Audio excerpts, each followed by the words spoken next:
नमस्कार मुलांनो, मी मेघा खांडेपारकर. आज आपण 5th स्टँडर्ड लेसन 1 जी पोएम आहे ती करणार आहोत. So let's get started. First I am going to read the poem, explain it to you, and then we are going to go to the activity section. So let's get started. So the name of the poem is What a Bird Thought. What a bird thought. I lived first in a little house and lived there very well.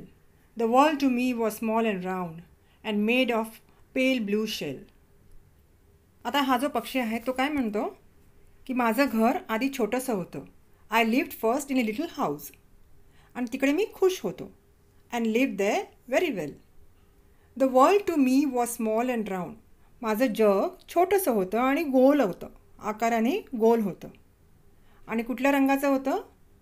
And made of pale blue shell. ते light blue कलरचं shell होतं. Shell म्हणजे अंड्याचं जे कवच कसं असतं तसं. Actually ते तो पक्षी अंड्यामध्ये होता, म्हणून तो असं बोलतोय. Okay. I lived first in a little house and lived there very well.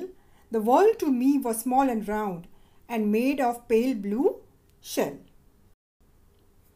आता इथे रायमिंग वर्ड्स कुठे आहेत? And lived there very well. Well आणि चौथी line and made of pale blue shell. So well आणि shell हे rhyming words आहेत जे मी पुढे एक्सप्लेन केलेत. पुढे जिथे एक्सरसाइज करायची असते तिथे मी ते एक्सप्लेन केलेत. ओके. तर आपण आता पुढच्या पॅराग्राफकडे जाऊया. I lived next in a little nest, nor needed any other. I thought the world was made of straw and covered by my mother. नंतर तो पक्षी एका घरट्यामध्ये राहायला लागला. I lived next in a little nest. Nest म्हणजे घरटं. Nor needed any other. त्याला तिसरं काही नको होतं, तो त्याच्या घरट्यामध्ये राहत होता. आणि I thought the world was made of straw. त्याला वाटायचं आपलं जग हे गवताचं बनलेलं आहे, कारण ते घरटं गवताचं बनलेलं होतं. सो त्याला वाटायचं तेच आपलं जग आहे. I thought the world was made of straw. हे जग गवताचं बनलेलं आहे. And covered by my mother. म्हणजे त्याची आई सतत त्याच्या आईच्या पंखाखाली असायचं. त्याला वाटायचं आई आणि हे गवत हेच माझं जग आहे. ओके. आता इथे रायमिंग वर्ड्स कुठले आहेत? अदर आणि mother. Nor needed any other आणि चौथी line and covered by my mother. Okay. आता पुढच्या पॅराग्राफकडे जाऊया.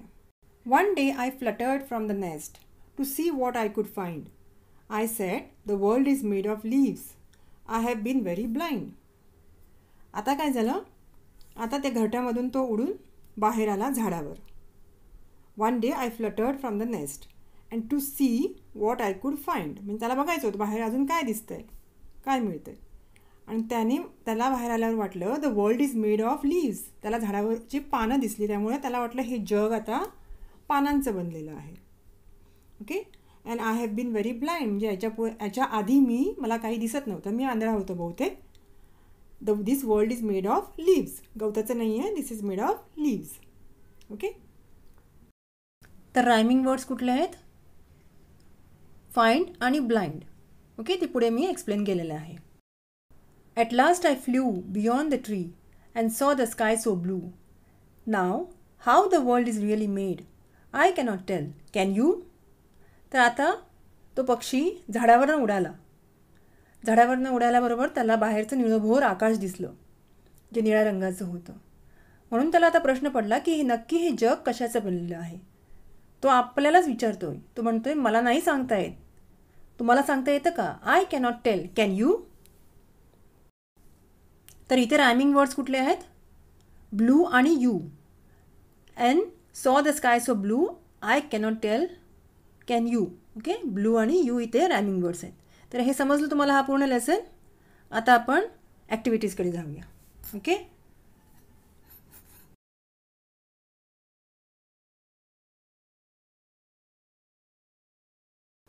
आता इथे आहेत थिंग्स टू डू. आता फर्स्ट काय? Find and list the rhyming words from the poem. पोएममध्ये जे रायमिंग्स वर्ड मगाशी मी एक्सप्लेन केले ती मी आता तुम्हाला स्क्रीनवर दाखवते.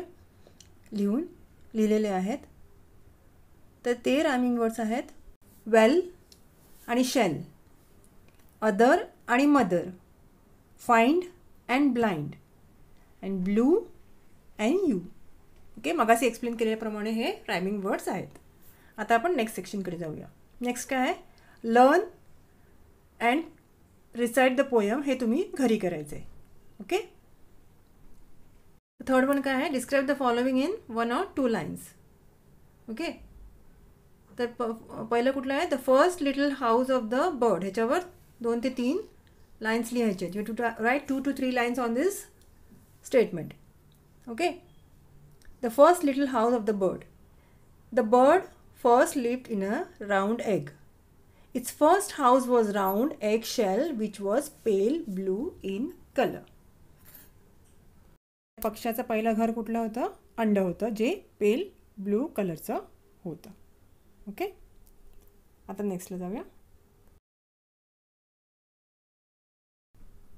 आता पुढच्या जे स्टेटमेंट आहे ते आहे द नेस्ट. घरट्यावर तुम्हाला 2-3 वाक्य लिहायची आहेत.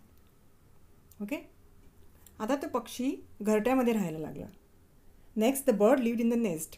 आणि त्याला वाटायला लागलं की त्याचं जग आता गवताचं बनलेलं आहे. And thought that the world was made of straw and covered by mother. त्याच्या आईच्या पंखाखाली होता आणि त्याचं जग जे होतं ते गवताचं बनलेलं होतं. ओके.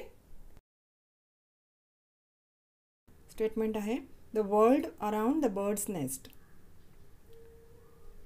द बर्डच्या नेस्टच्या बाहेरचं जग. ओके. ह्याच्यावर 2-3 वाक्य लिहायचे. The world around the bird's nest. The bird came out of the nest on the tree and thought that the world was made of leaves and the bird felt that it was so blind before. So तो पक्षी जेव्हा घरट्यातून बाहेर आला तेव्हा तो झाडावर आला आणि झाडावर आल्यावर त्याला ते वेगळंच जग दिसलं बाहेर. त्याला वाटलं जी झाडाची पानं आहेत त्याला वाटलं हे जग पानांचं बनलेलं आहे. आणि त्याला वाटलं की तो ह्याच्या आधी हे जग बघू शकत नव्हता का, तो आंधळा होता का, असं त्याला वाटलं. The bird felt that it was so blind before. Okay. घरट्यातून बाहेर आल्यावर त्याला पानांचं जग दिसल्यामुळे त्याला असं वाटलं. फ्रेंड्स, मला आशा आहे की तुम्हाला ही पोयम पूर्णपणे कळलेली आहे. I hope you all understood this poem very well. So if you like to share with your friends, you can do so. And please subscribe this channel and press on the bell icon so that you can get the next videos and the next lessons. Okay? Till then, bye-bye.